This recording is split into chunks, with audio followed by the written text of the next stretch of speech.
Tech ಲೋಕದ ದೈತ್ಯ ಕಂಪನಿಗಳಲ್ಲಿ ಈಗ ಆತಂಕದ ಕಾರ್ಮೋಡ ಕವಿದಿದೆ. ಅಮೆರಿಕದ ಪ್ರಮುಖ ಟೆಕ್ ಸಂಸ್ಥೆಗಳಾದ ಗೂಗಲ್, ಮೈಕ್ರೋಸಾಫ್ಟ್, ಅಮೆಜಾನ್ನಲ್ಲಿ ಮುಂದುವರಿದ ಉದ್ಯೋಗ ಕಡಿತ, ಸಾಲು ಸಾಲಾಗಿ ಉದ್ಯೋಗಿಗಳನ್ನ ಮನೆಗೆ ಕಳುಹಿಸುತ್ತಿವೆ.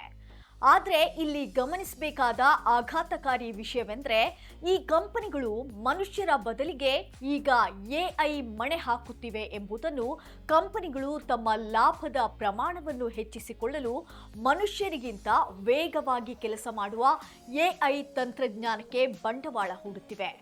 ಕಳೆದ 6 ತಿಂಗಳಲ್ಲಿ ಸುಮಾರು 12,000ದಿಂದ 15,000ಕ್ಕೂ ಹೆಚ್ಚು ಐಟಿ ಸಾಫ್ಟ್ವೇರ್ ಇಂಜಿನಿಯರ್ಗಳು ಮತ್ತು ಡೇಟಾ ಅನಲಿಸ್ಟ್ಗಳು ಕೆಲಸ ಕಳೆದುಕೊಂಡಿದ್ದಾರೆ. ಎಐ ಸಂಶೋಧನೆಗಾಗಿ ಶತಕೋಟಿ ಡಾಲರ್ ಹಣವನ್ನು ಖರ್ಚು ಮಾಡುತ್ತಿವೆ. ಒಟ್ನಲ್ಲಿ ತಂತ್ರಜ್ಞಾನ ಬೆಳೆದಂತೆ ಮನುಷ್ಯನ ಕೆಲಸಕ್ಕೆ ಕುತ್ತು ಬರುತ್ತಿದೆಯೇ ಎಂಬ ಪ್ರಶ್ನೆ ಈಗ ಕಾಡ್ತಿದೆ. ಮುಂದಿನ ದಿನಗಳಲ್ಲಿ ಟೆಕ್ ಲೋಕ ಯಾವ ತಿರುವು ಪಡೆಯಲಿದೆ ಎಂಬುದನ್ನು ಕಾದು ನೋಡಬೇಕಿದೆ.